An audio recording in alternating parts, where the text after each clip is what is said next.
오늘은 천국의 조기교육에 대하여 말씀을 드리려고 합니다.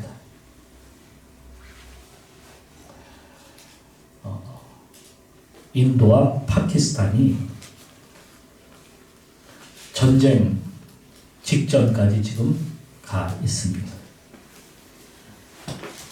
두 나라는 한 나라였는데 계속 부딪히고 있어요.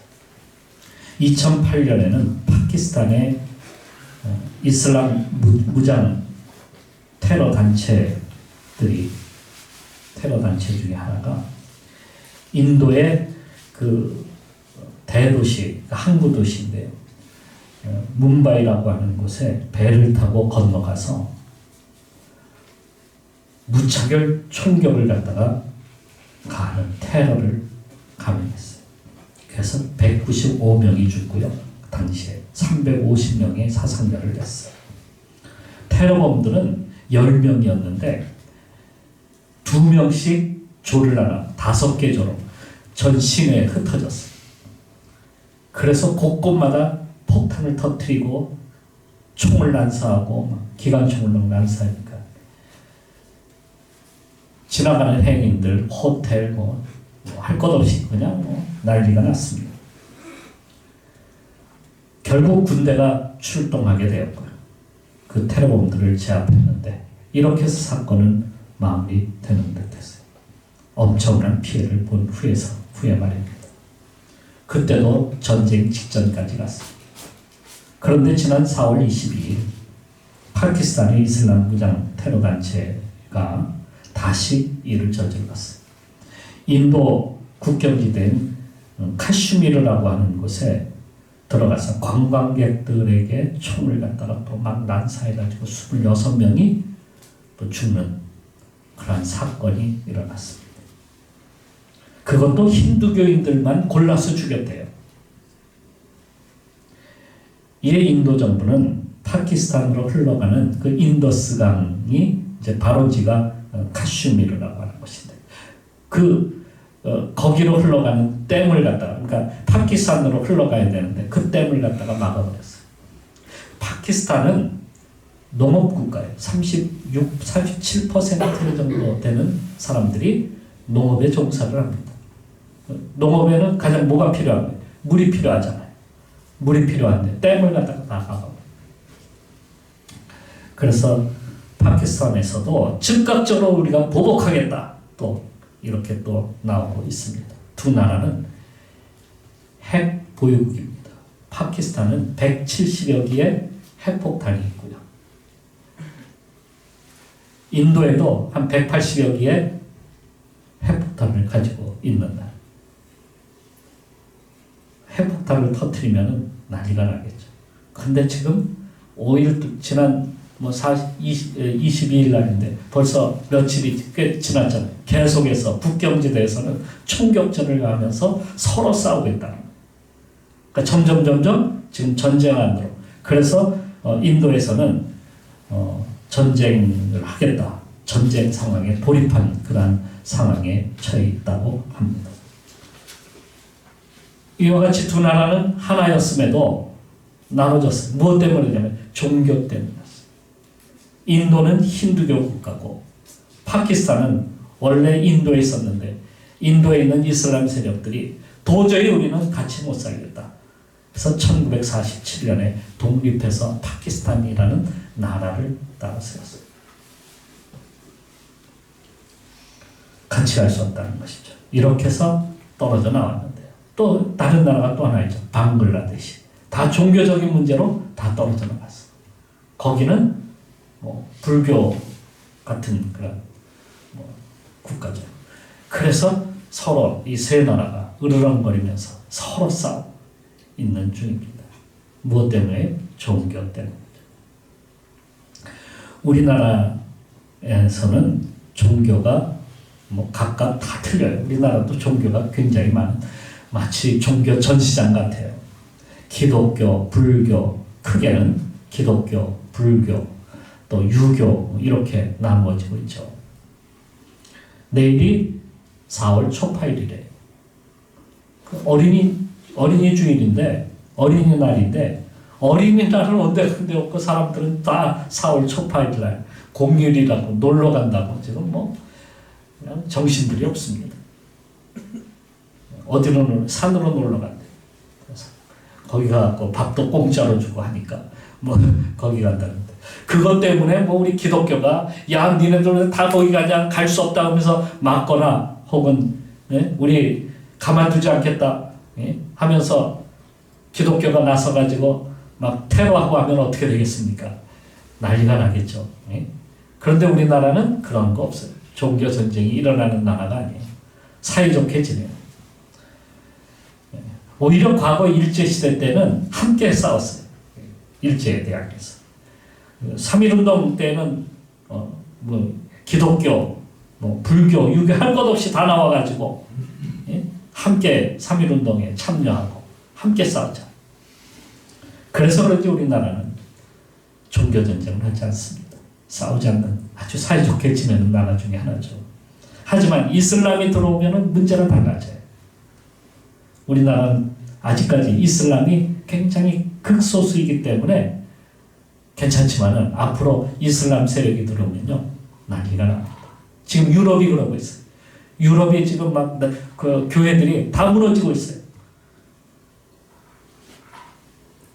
이슬람엔 과격 테러 단체들이 있습니다. 그걸 허용하고 있어요.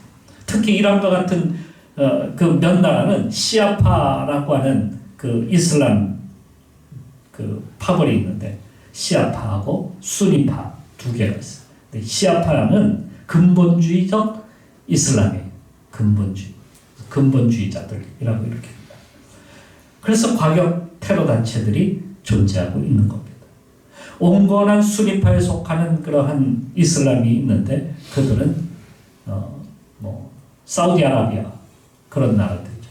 그래서 80~90%는 이 온건파인 수니파에 속해 있는데요.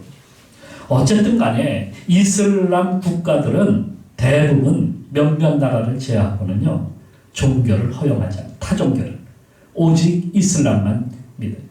사우디아라비아에 가서 타종교 교회를 세우면요 즉각적으로 쫓겨나요.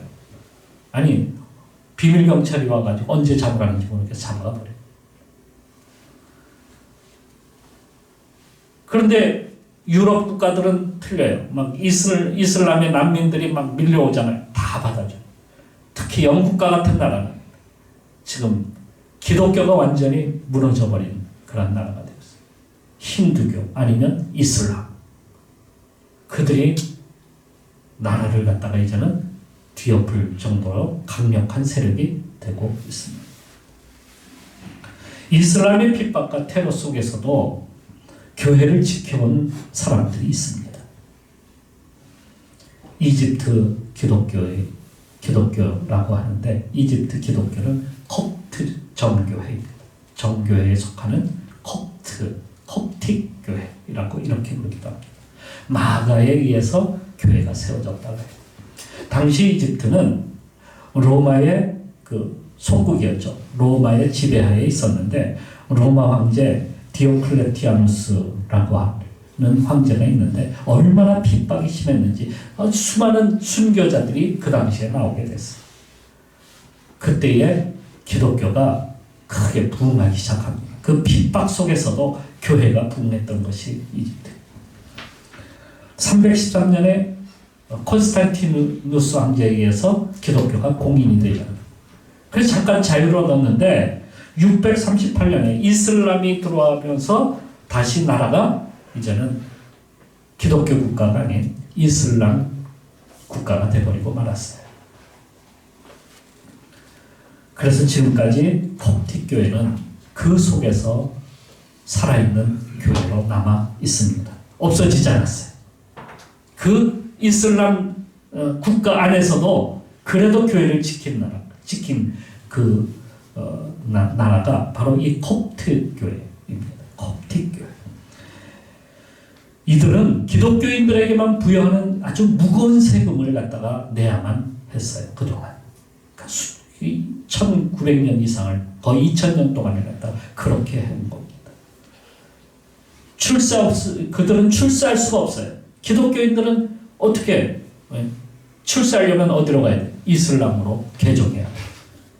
그런데 개종하지 않아요. 그냥 소외계층으로 살아가고 있습니다. 지금도 이슬람 그 테러 단체들이 가끔 와가지고 예배당에 와가지고 기관총으로 막 난사하고 폭탄 터뜨리고, 그런데도 이들은 끝까지 자기의 그 신념, 이 하나님을 믿는, 예수 그리스도를 믿는 그것을 포기하잖아요. 인구가 1억이 넘는데 그 중에 10%가 기독교입니다. 대단하죠. 10%, 1000만 이상이 기독교 인구가 바로 이집트입니다. 콥트교회가 변절되지 않냐고 이렇게 자기 신앙을 지켜내는 이유는 무엇 때문이냐면 조기 교육 때문이라는 말씀이에요. 조기 교육. 먼저는 이름을 갖다가 기독교식으로 이름을 항상 짓습니다. 그들 이름에는 요한, 토마스, 마르코 하는 이름들이 많아요. 두 번째로는 교회에서 유아세례를 갖다가 반드시 받습니다. 아이들이 태어나서 이제 얼마 있으면 바로 유아세례를 받고, 그 아이들이 평생 유아세례를 받고 나면 나는 기독교인이다, 나는 하나님의 자녀다 하는 그러한 것이 자꾸 그런 것을 심어줘서 그것을 가지고 산다. 그리고 또 한 가지는 그 산양젖에 담가둔 바늘로 십자가 문신을 갖다가 손목 안쪽에 조그맣게 새긴다. 기독교인, 나는 하나님의 자녀다 하는 것을 확실하게 이렇게 기억할 수 있게 둔다는 것. 손목만 보면은 십자가가 있으니까 보혈의 은혜다. 그러면 아이에게 십자가는 평생 그걸 지울 수가 없는, 자기는 하나님의 자녀로 남는다. 이집트에서는 신분증에다가 종교를 명시하게 돼 있대요. 이슬람 아니면 기독교 분명하게 명시돼요. 기독교인이라면 과연 어떻게 살 수 있을까? 그런 나라에서 채용 어디 회사를 갖다가 들어가려고 해도 기독교인이면 제약을 받아. 또 혹시라도 들어간다 할지라도 이렇게 직급이 올라가잖아요. 그런데 직급이 올라가지를 않아. 항상 말단으로만 있어요. 여자들은 거기에 얼마나 차별을 받는지, 성폭행을 당해도, 강제로 개종을 당하는 그렇게 만들어도 도와주지를 않는다. 국가에서 그것을 갖다가 책임지지를 않아. 지켜주지를 않아. 정부는 이러한 사건이 일어나면은 오히려 누구 편을 들겠어요? 기독교 편을 들지는 않는다. 기관총으로 와서 막 난사하고 가고 폭탄을 터뜨려도 기독교들을 보호하지를 않는다는 거예요. 하지만 그들은 세상의 성공이나 출세보다는 무엇을 택한다는 거예요? 하나님 신앙. 예수 그리스도를 나의 구주로 믿고 그것만을 지켜나가겠다는 것이 우선이라는 겁니다. 그건 무엇 때문에? 어려서부터 배운 정체성, 나는 하나님의 자녀다. 이것을 끝까지 지키는 것. 그것은 무엇 때문에? 조기 교육 때문이라는 사실이에요. 이 교육이 교회는 필요하다는 겁니다. 조기 교육의 가장 남다른 나라를 꼽자면 어떤 나라겠어요? 이스라엘이죠. 오늘 우리가 읽은 이 본문의 말씀에 나오는 그 이스라엘. 이스라엘은 어려서부터 교육을 갖다가 시작하는데 그 교육은 바로 어떤 교육일까요? 하나님 알게 하는 교육이에요. 하나님을 배우는 교육이에요. 이스라엘 국립대학의 교수를 지낸 유태현 박사라고 하는 분이 있는데 그 이유가 무엇이냐 이렇게 물었더니 쉐마 이스라엘이다 이렇게 말을 했어요. 쉐마 이스라엘은 바로 오늘 본문에 나오는 쉐마 이스라엘아 말씀을 들어라. 들어라. 무엇에 대한 말씀인가 하면 6장 12절 13절에 나오는 너희는 조심하여 너를 애굽 땅 종되었던 집에서 인도하여 내신 여호와를 잊지 말고 내 하나님 여호와를 경외하며 그를 섬기며 그 이름으로 맹세할 것이니라. 이걸 가르친다. 맹세한 것을 잊지 말고 끝까지 지키라는 거예요. 이것을 매일 아이들에게 가르치고 있습니다. 그들은 나라가 외국에 침입이 되어서 망하는 순간에도 아이들에게 가르치는 것을 포기하지 않았습니다. 나라를 잃고 세상에 나라를 떠돌아다니면서 그들은 아이들에게 하나님의 말씀을 지키고 가르치고 행하도록 어려서부터 가르쳤던 겁니다. 이스라엘의 역사는 고난의 역사였어요. 고난의 역사예요. 주전 722년 북이스라엘은 아시리아라고 하는 아수르, 성경의 아수르라고 하죠. 멸망을 받았는데 그때 북이스라엘의 백성은 어디로 끌려갔어요? 저 북쪽에 전역으로 끌려가서 흩어져 버리고 말았어요. 주전 586년 남쪽 유다도 바벨론에 의해서 멸망을 받았어요. 그들도 포로가 되어서 끌려서 바벨론 지역으로 흩어졌어요. 70년 후에 돌아오기는 했지만은 소수의 인원만이 돌아왔어요. 그 뒤를 이어서 페르시아, 그리스, 로마 제국에 이어지는 침략으로 또다시 이스라엘은 고난의 세월을 지내왔습니다. 주후 70년에 로마 제국에서 예루살렘은 초토화되고 말았어요. 그 뒤 2000년 동안 이스라엘 백성들은 전 세계를 떠돌아다니면서 흩어져서 살아야만 했습니다. 1948년 이스라엘이 나라를 드디어 세우고 독립해서 나라가 되었습니다. 지금의 이스라엘이라는 나라는 1948년에 세워진 그 나라입니다. 하지만 이스라엘에 사는 사람들보다 흩어져 사는 유대인들이 세상에 더 많아요. 그런데 그들은 똑같은 생각과 똑같은 그러한 그 신념들을 다 가지고 있다는 사실이에요. 그중 절반이 그중 750만 정도 되는 유대인이 미국에 살고 있습니다. 미국 국민의 2%에 지나지 않습니다. 하지만 그들이 미국을 갖다가 이끌고 있다는 사실이에요. 미국의 법학대학이나 의학대학 교수의 50%는 유대인들이 차지하고 있어요. 노벨 수상자 22%가 유대인들입니다. 미국 변호사 70%가 그 한 20만 명 되는데 그게 유대인들이라는 거예요. 미국 기업체 60%가 유대인들이 운영하고 있어요. 심리학자 중에 프로이드, 화가 샤갈, 과학자 아인슈타인, 지휘자 번스타인, 배우 중에 컵 더글라스, 영화 감독 중에 스티븐 스필버그, 또 정치인 중에 헨리 키신저. 정말 내노라 세계에서 두 번째가 나는 서러울 사람들, 그 탁월한 능력을 가진 사람들이 유대인들이라는 사실이에요.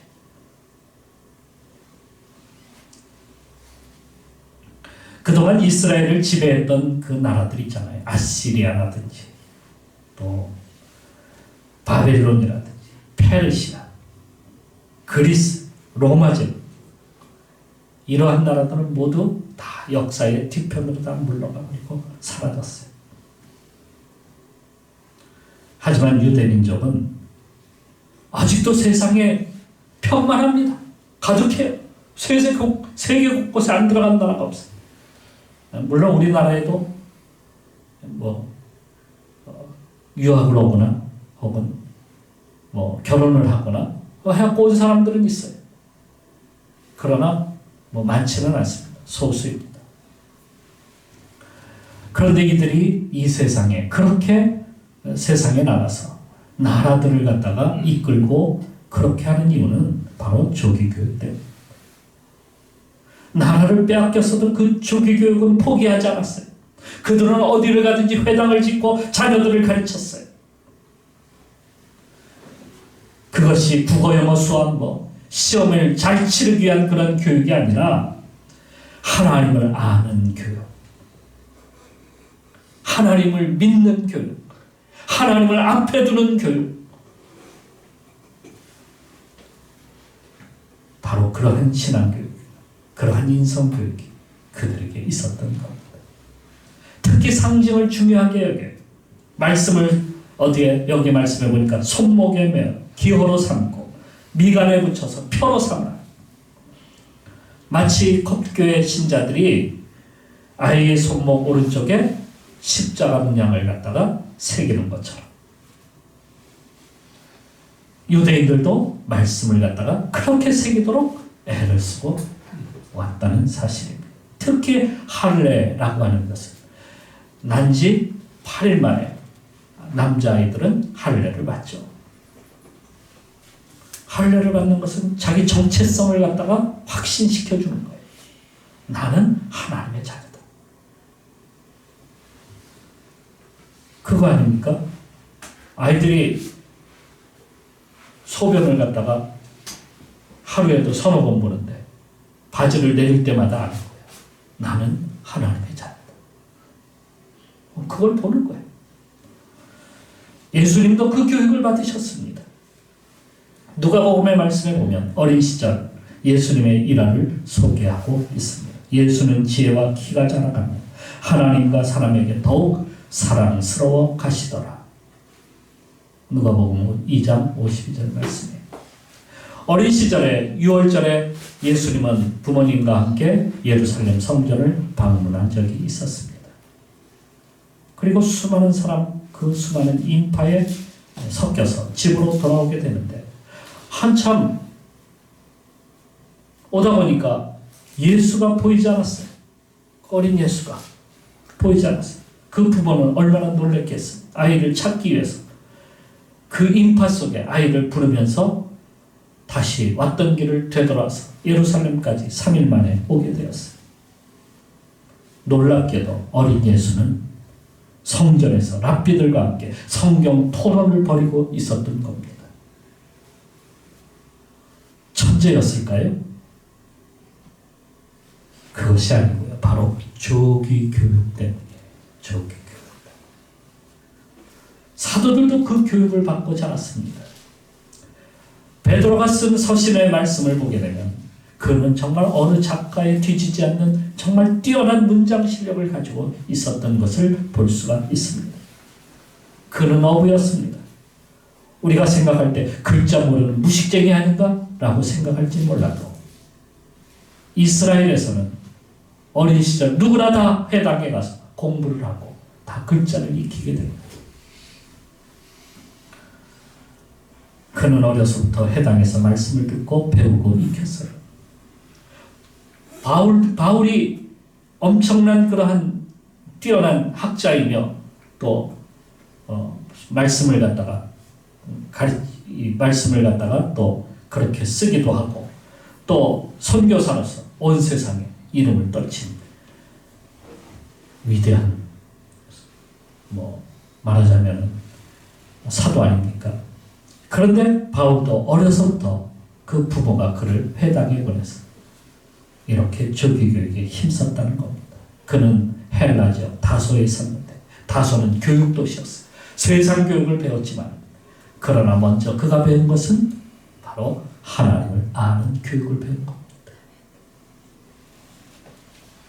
구약 성경의 그 사무엘서에 나타나는 사무엘서의 시작은 사무엘로부터 시작이 되죠. 그의 어머니 한나가 아기가 없었어요. 그래서 하나님 앞에 날마다 나가서 눈물로 기도하면서 서원을 했는데 아이를 주시면 내가 하나님 앞에 드리겠습니다. 정말 아기가 생겼어요. 그 아기를 젖을 떼자마자 엘리 제사장에게 보내서 성전에서 성막에서 봉사하며 교육을 받게 했어요. 조교 교육이 된 거예요. 조교 교육을 받고 자란 사무엘, 그는 그 지긋지긋한 사사시대를 끝내버리고 나라를 안정시켜서 다윗에게 그 나라를 물려주게 되었어. 얼마나 놀랍습니까? 이스라엘처럼 조교 교육에 매달리는 나라 또 하나가 있는데 그 나라는 바로 대한민국입니다. 우리 대한민국. 그런데 우리 대한민국은 이스라엘과 같은 조교 교육을 시키는 것이 아니라요. 우리나라는 세상 교육을 시키는 나라예요. 저는 6.25 전쟁이 끝난 몇 년 뒤에 태어난 아이입니다. 제대로 교육을, 그때는 제대로 바른 교육을 받지를 못했어요.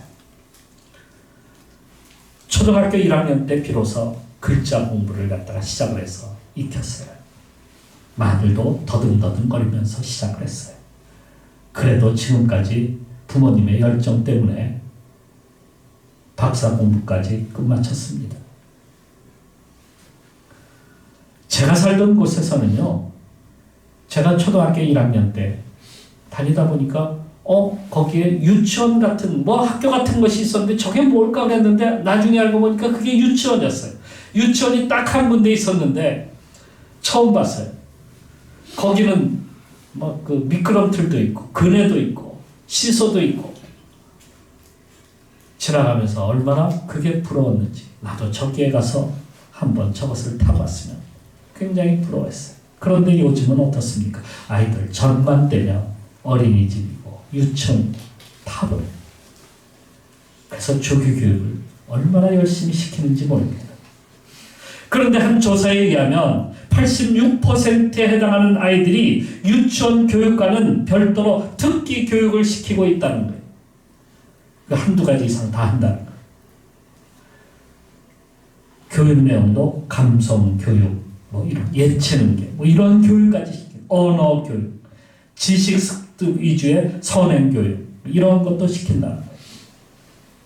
그래서 학원을 갔다가 아이들이 학교 다니기도 전에 유치원이 끝나면 어디로 가냐면 학원으로 가요. 학원으로 가서 영어 교육도 받고 또 수학 교육도 받고 선행학습을 받는다는 거. 참 놀라운 일이죠. 두 곳 정도 다니는 건 보통이고 아이들이 얼마나 바쁜지 4-5곳 이상, 어느 아이는 12곳까지 다닌대요. 아침부터 저녁까지 아이가 파김치가 돼서 집에 들어오는 거예요. 눈코 뜰 새 없이 바쁜 아이들을 키우는 나라가 바로 우리 대한민국이에요. 특히 언어 학원들을 보게 되면요, 아이들이 들어가기 어려울 정도로 굉장히 아이들이 밀려 있어요. 대부분 남이 시키니까 불안해서, 이게 조기교육의 우리의 목적이에요. 남이 시키니까 나도 해야 된다. 어쩔 수 없이. 또 한편으로는 자녀들에게 다 해주지 못한 사랑을 물질적으로 내가 보상이라도 해줘야 되겠다 하는 부모의 심리도 작용한다. 부모의 욕심 때문에 아이들이 희생당하고 있다는 사실을 모르면서 그렇게 행하고 있다. 이러한 아이들의 장래는 대단할까요? 대학 졸업자만 그렇게 많은 나라, 우리나라가 대학 졸업자가 그렇게 많아요. 다른 일은, 그런 힘든 일은 누가 합니까? 일을 안 하죠. 외국인 시켰다 합니까? 대학 졸업하면 일을 안 하려고. 조기교육은 열등감에서 시키는 부모들이 참 많습니다. 부모가 못했기 때문에 그것을 자식에게만큼은 반드시 시켜야 된다는 그런 어린 시절에 그 받았던 상처, 나는 못했으니까 다른 아이들보다 그래서 뒤처진 거 아니냐, 그래서 시키는, 그래서 아이들을 막 그냥 이리저리 막 굴리는 거죠. 이것을 살리에르 증후군이라고 이렇게 부릅니다. 안티오니오 살리에르라고 하는 사람이 있었어요. 그는 모차르트와 동시대에 살았던 사람입니다. 아주 뛰어난 음악가였지만은 모차르트를 볼 때마다 어떤 생각이 들어요. 나는 왜 쟤만 못할까? 쟤는 왜 어린데 나는 이것밖에 되지 못했지? 하는 그러한 자꾸 그 모차르트를 볼 때마다 질투심과 또 그리고 뭐 그를 향한 그러한 경쟁심 뭐 이런 것들이 자꾸 올라오기 시작하는 거예요. 그래서 모차르트를 자꾸 방해하고 나중에는 모차르트를 죽게 만드는 것이 살리에르. 그래서 이것을 살리에르 증후군이라고 부른다는 겁니다. 경쟁으로 서로 망하는 것.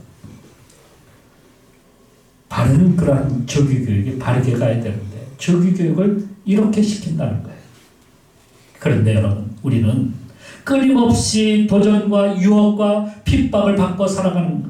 이게 그리스도인들이에요. 그리스도인들은 세상에서 그렇게 살아가고 있는 거예요. 그러면 거기에서 경쟁에서 우리가 이겨나가려고 이렇게 생각하고 싸워야 됩니까? 그런 교육을 해야 됩니까?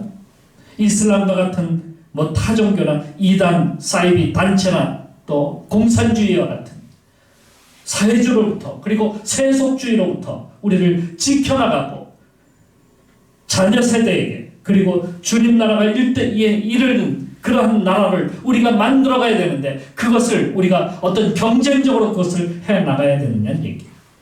세상 교육을 시켜가면서 우리의 조기 교육은 예수님을 먼저 하는 일을 시작해야 되는 거예요. 예수님 닮는 그리스도인으로 자라게 하는 것, 그것이 우리가 조기 교육을 해야 되는 겁니다.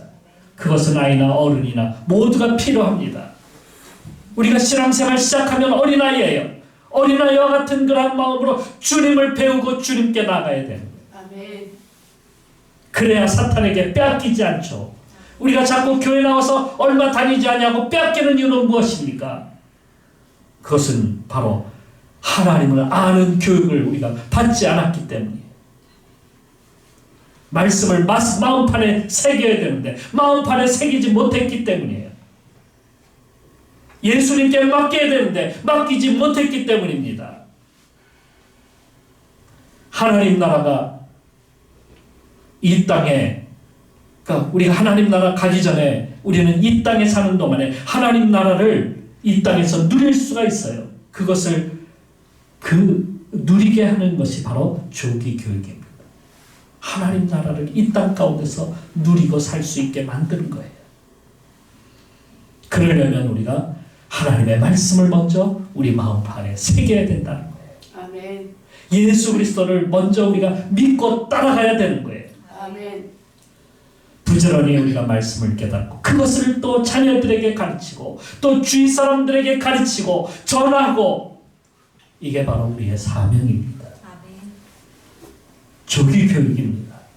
이것을 우리가 반드시 행하여서 모든 분들이 하나님 나라를 이 땅 가운데서 누리며 예수 그리스도께 나 자신을 맡기고 하나님의 자녀인 것을, 우리 그 정체성을 바르게 우리가 깨닫고 우리도 이 땅 가운데서 어떠한 시험이나 어떠한 핍박과 어떠한 고난 앞에서도 어떠한 유혹 앞에서도 우리가 넘어지지 말고 그 나라를 향해서 나아가는 하나님의 백성 다 되시기를, 그래서 조기 교육에 성공하는 성도들이 되시기를 축원합니다. 아멘. 기도하겠습니다.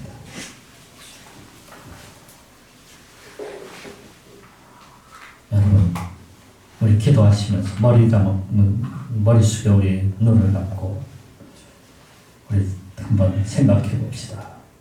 성도는 계산법이 먼저 배워야 됩니다. 계산법을 배워야 돼요. 하나님이 계실 때만이 그게 숫자가 되고 그게 축복이 된다는 계산법을 합니다. 0이 아무리 많아도 그건 그냥 0이에요. 허수예요. 꽝. 그런데 그 앞에 일자가 오면 1000이 되고 만이 됩니다. 억이 되고 조가 됩니다. 그러니까 그 앞에 숫자가 와야 돼요. 그 숫자가 제일 먼저 하나님이 오시면 인생이 이루어지는 거예요. 아멘. 그런데 하나님이 빠지면 우리 인생은 아무것도 아니라는 사실이에요. 우리부터 하나님 앞에 먼저 서야 되지 않겠습니까? 진짜를 알아야 됩니다. 이제부터 참된 주기교육. 예수님은 나의 주님이시다. 나는 하나님의 자녀다. 아멘. 그래야 우리가 천국을 얻게 됩니다. 그래야 이 땅에서 천국을 누릴 수 있습니다. 아멘. 우리 가정에 천국을 누릴 수 있는 것, 그것이 바로 먼저 하나님 나라를, 먼저 예수 그리스도를 믿고 그분을 의지하고 믿고 따르는 길입니다. 아멘.